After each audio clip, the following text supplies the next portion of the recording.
যদি আমাক অত্যাচাৰ কৰিবলৈ সুযোগ পাইছে কেৱল আৰু কেৱল আপোনালোকৰ এই সংখ্যালঘুৰ প্ৰতি ন্যূনতম দায়বদ্ধতা নথকাৰ কাৰণে, আপোনালোকে কেৱল সংখ্যালঘুসকলক ব্যৱহাৰ কৰাৰ কাৰণে আজি আমাৰ এই অৱস্থা। আপোনালোকে দোষাৰোপ কৰে যে এআইইউডিএফৰ কাৰণে বিজেপিৰ উত্থান হৈছে, অমুক হৈছে, তমুক হৈছে। ভাই, স্বাধীনতাৰ পিছত 55 বছৰ দেখা গৈছিল যে আপোনালোকে আমাৰ সমস্যাসমূহলৈ কেনেকুৱাকে কৰে, আপোনালোকে নকৰিলে। কিন্তু বিগত 20 বছৰে আমাৰ সমস্যাক আমি তুলি আনিছো সংসদৰ মজিয়াত, বিধানসভাৰ মসনদত। আমাৰ কথা অতি যুক্তি সহকাৰে, তথ্য সহকাৰে, উচ্চস্বৰ যদি কোনোবাই আলোচনা কৰিছে, অসমৰ ৰাজনৈতিক ইতিহাসত যদি কোনোবাই আলোচনা কৰিছে, সেয়া কেৱল হজৰত মৌলানা বদৰুদ্দিন আজমল সাহেবেৰ এআইইউডিএফ দলৰ বিধায়কসকলে পাৰিছে। যদি কাৰোবাৰ ভিতৰত এই চেতনা আহিছে, সেয়া হজৰত মৌলানা বদৰুদ্দিন আজমল সাহেবৰ কাৰণে আহিছে। মৌলানা আজমল সাহেবে অসমৰ ৰাজনৈতিক ইতিহাসত এনেকুৱা এটা চেতনাৰ জন্ম দিলে, যি চেতনাই অৱহেলিত বঞ্চিত মানুহক নিজৰ কথা কোৱাৰ কাৰণে উৎসাহিত কৰিছে। আৰু সেইজন মানুহক তোমালোকে তুচ্ছ কৰা, সেইজন মানুহক তোমালোকৰ ৰাজনীতিৰ পৰা নাইকিয়া কৰিব বিচৰা। আমাৰ বিৰুদ্ধে শত্ৰুতা কিয়? আমাৰ বিৰুদ্ধে শত্ৰুতা কিয়? তোমালোকৰ এই প্ৰশ্নৰ জবাব তোমালোকে পাচ্ছে। আমি ডিটেনশন ক্যাম্পৰ কথা কওঁ কাৰণে আমাৰ বিৰুদ্ধে শত্ৰুতা। আমি 51 বছৰ 200 দিনীয়া কাৰ্যকালত এটুকুৰা মাটিৰ পাট্টা নিদিয়াৰ প্ৰশ্ন উত্থাপন কৰোঁ কাৰণে আমাৰ বিৰুদ্ধে শত্ৰুতা। আমি সীমান্ত পাৰ কৰি দিয়া সোণা মানুহ, আমি সীমান্ত পাৰ কৰি দিয়া সেইজন শিক্ষক খাইৰুল ইছলামৰ প্ৰশ্ন উত্থাপন কৰোঁ কাৰণে আমাৰ বিৰুদ্ধে শত্ৰুতা। 10 আঙুলিৰ চাপ লৈ ৰকিবুল তৰুণ গগৈৰ চৰকাৰে আমাৰ ভাইক, আমাৰ আইক বিদেশী বনাইছিল কাৰণে আমি এই কথা কওঁ কাৰণে আমাৰ বিৰুদ্ধে শত্ৰুতা।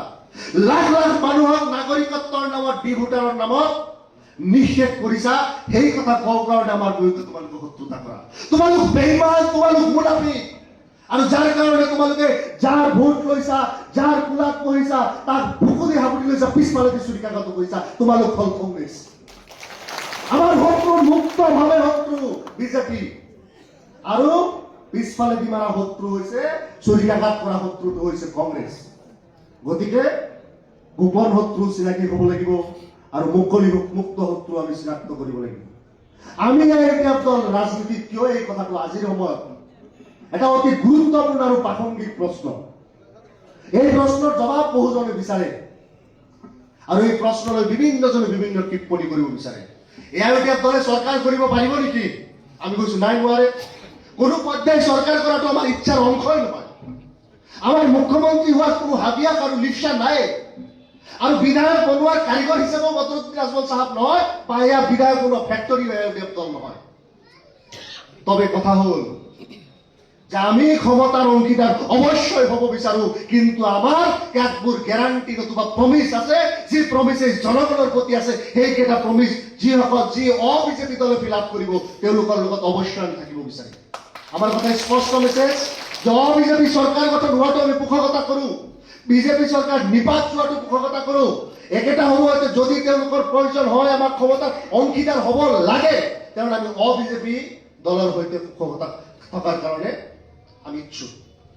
আৰু যদি নালাগে 20 বছৰ বিৰোধীত থাকি আমাৰ যি মৌলিক প্ৰশ্নসমূহ উত্থাপন কৰিছো, সেই প্ৰশ্নসমূহৰ জৰিয়তে সমাধানো পাইছো। আজি বদৰুদ্দিন আজমল সাহেব ধুবুৰী সমষ্টিৰ পৰা হয় আমি পৰাজিত হৈছো, ৰাহুল গান্ধী প্ৰাইম মিনিষ্টাৰ হৈছে নহয় তাতে, ৰকিবুল হুছেইন চেন্ট্ৰেল মিনিষ্টাৰ হৈছে নহয় তাতে। আৰু তেনেকুৱা সময়ত আমাক পৰাজিত কৰিছে। এতিয়া মানুহে নিশ্চিতভাৱে বুজি পাইছে যে অন্ধ মানুহৰ হাতত মিঠাই টুকুৰা আৰু গোবৰ দিয়াৰ পিছত গোবৰটো খাই কেনে কয় যে আল্লাই মিঠাইৰ সোৱাদ উঠাই লৈ গৈছে। মিঠাইৰ সোৱাদ উঠাই লৈ যোৱা নাই, মিঠাইটো চিনাক্ত কৰাত আমাৰ ভুল হৈছে। আৰু আজি আমি অন্তত সেই ভুল জনগণক ভাঙি দিব লাগিব। হ'ব পাৰে আমিও কিবা ভুল কৰিছো, আমাক আপোনালোকে গঠনমূলক সমালোচনাৰে আপোনালোকে আমাক সঠিক কৰক। আমাৰ নেতৃত্বৰ সকলো প্ৰকাৰৰ ভুলক আমি সকলো প্ৰকাৰৰ ভুল শুধৰণি কৰিবলৈ প্ৰস্তুত। তাৰপিছতো কৈছো যে অসমত এনেকুৱা এই দলটোৰ প্ৰাসংগিকতা কিমান বেছি। আজিও যিমান সমস্যা আমাৰ মাজত, আজিও অমুকত উচ্ছেদ কৰিম, তমুকত উচ্ছেদ কৰিম কৈ বুলডোজাৰৰ ভাবুকিৰ ৰাজনীতি। আজি মানুহক যি ধৰণে অন্যায় অবিচাৰভাৱে উচ্ছেদ কৰা হয়, তাতে যদি কোনোবাই কিয় সন্মুখত থিয় হয়, এয়া এআইইউডিএফ দলৰ বিধায়কসকলে থিয় হয়, অন্য কাৰো হিম্মত নাই। আজি যদি তাতে কৰবাত আইনি লৰাই দিব লাগে, সেই আইনি লৰাই বদৰুদ্দিন আজমল সাহেবে দিয়ে, অন্য কোনেও নিদিয়ে। আজি যদি তাতে এটুকুৰা এমুঠি চাউল যদি পঠিয়াব লাগে, সেয়াও বদৰুদ্দিন আজমলে পঠিয়ায়, অন্য কোনেও নিদিয়ে। আমি 1950 চনৰ দাঙ্গাও জানো, 1983 চনৰ দাঙ্গাও জানো, BTADৰ দাঙ্গাও জানো, আৰু কাৰ সময়ত হৈছিল সেইবিলাকো জানো। 50ত গোপীনাথ বৰদলৈ, 83ত ইন্দিৰা গান্ধীৰ প্ৰৰোচনা, আৰু তাৰ পিছৰ সময়ত তৰুণ গগৈৰ সময়ত এই দাঙ্গাবিলাক আমি জানো। আৰু সেই দাঙ্গাৰ কথা আমি পাহৰা নাই। তাৰ পিছতো তেওঁলোক আমাৰ আপোন। আমি তেওঁলোকক কৈছো, তেওঁলোক বিজেপি অতি বেয়া, তাতকৈ অলপ কম বেয়া তেওঁলোক, এইটো স্পষ্ট সূত্ৰ। এই কথাত কোনো লোক ঠাক নাই। অতি বেয়াতকৈ অকমান কম বেয়া। পিছে এই যে মই BTAD দাঙ্গাৰ কথা কলো, BTAD দাঙ্গাৰ সময়তো মানুহৰ কাষত কোন থিয় দিছিল? যদি মানুহৰ ডেড বডিৰ এটা অংশ যদি একেলগ কৰি যদি কোনোবাই জানাজা পঢ়াইছিল, এয়াই আপনাৰ বিধায়ক হাফিজ ৰফিকুল ইসলাম সাহেব পঢ়াইছিল। যদি সেই মানুহখিনিক নিৰাশ্ৰয় জনগণক যদি কৰবাত আশ্ৰয় দিবলগীয়া হৈছিল, এমুঠি অন্ন যোগান কৰিব লাগিছিল, বদৰুদ্দিন আজমল চাহাবে কৰিছিল। সেই প্ৰমাণ আপোনালোকৰ সন্মুখত আছে। শত সহস্ৰ নজৱানে ধুবুৰী জিলাৰ পৰা গৈ সেই মানুহৰ ৰিলিফ ৰিহেবিলিটেশ্যনৰ কাম কৰিছিল। আৰু যদি এই খবৰ ভাৰতবৰ্ষ কিংবা বিশ্বৰ কোনে কোনে যদি পৌঁছাইছিল, যদি সঠিক বিশ্লেষণ কৰিছিল, যেতিয়া কৈছিল ঘুষপেটি বাংলাদেশী অমুক তমুক, তাৰ বিৰুদ্ধে তোৰ জবাব কৰি দিছিল পাৰ্লিয়ামেণ্টত, বদৰুদ্দিন আজমল চাহাবে দিছিল। এই কথা পাহৰিলে নহব। বদৰুদ্দিন আজমল চাহাব অসমৰ ৰাজনীতিত এনেকুৱা এক ব্যক্তি আৰু ব্যক্তিত্ব, যিজন মানুহ বাচি থকালৈকে আমি বুজিব পৰা নাই। হেৰুৱাই গলে আমি বুজি পাম যে কাক হেৰুৱালো। আজি আমি হৰুৱাই বুজি পাইছো যেতিয়া লোকসভাত হৰুৱাইছো, কিন্তু যিদিনাৰ কাৰণে আমি হেৰুৱাই পেলাম, সেইদিনা বুজি পাম যে অসমখনৰ এই মানুহখিনি ন্যায় নিৰাপত্তাৰ প্ৰশ্নত কিমান ডাঙৰ শূন্যতা সৃষ্টি হ'ব। এই কথাটো বুজা উচিত। কাৰণ অসমৰ ৰাজনীতিত বহু পৰিঘটনা হৈ গৈছে, বহু ঘটনা হৈ গৈছে। সেই সময়ছোৱাত যদি এই 20 বছৰীয়া পৰিক্ৰমাৰ কোনো ঘটনা হৈছে, আৰু সেই ঘটনা যদি আপোনাৰ সৈতে হৈছে, মোৰ সৈতে হৈছে, আৰু সেই সময়ত যদি বদৰুদ্দিন আজমল চাহাবে কৰবাত যদি এটা সুবিধাজনক স্থিতি লোৱা দেখুৱাব পাৰে, ৰাজনীতি ত্যাগ কৰি দিব অন্তত। বদৰুদ্দিন আজমল চাহাবে কেতিয়াও আপোচ নকৰে, আপোচহীন যোদ্ধা।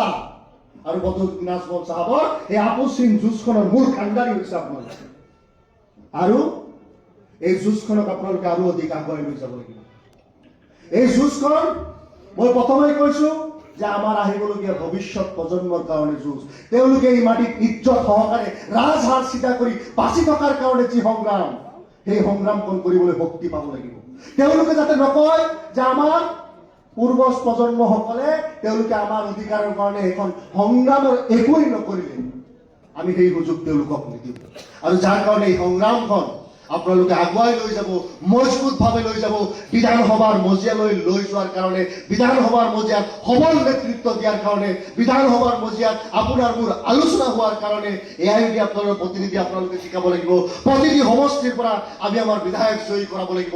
থাকিব পাৰে মতানৈক্য, থাকিব পাৰে বিবাদ, সকলো দলৰ মজিয়াত থাকিব, কিন্তু আমি তাৰ পিছতো এক আৰু একক হিচাপে দলীয় নেতৃত্বৰ নেতৃবৃন্দত আমি আমাৰ কাম আগুৱাই লৈ যাম। এই প্ৰতিজ্ঞাবদ্ধ হৈ মই মোৰ বক্তব্য অথবা ভুল আৰু ত্ৰুটিৰ মাৰ্জনা বিচাৰি মই মোৰ বক্তব্য সামৰিছো। ধন্যবাদ।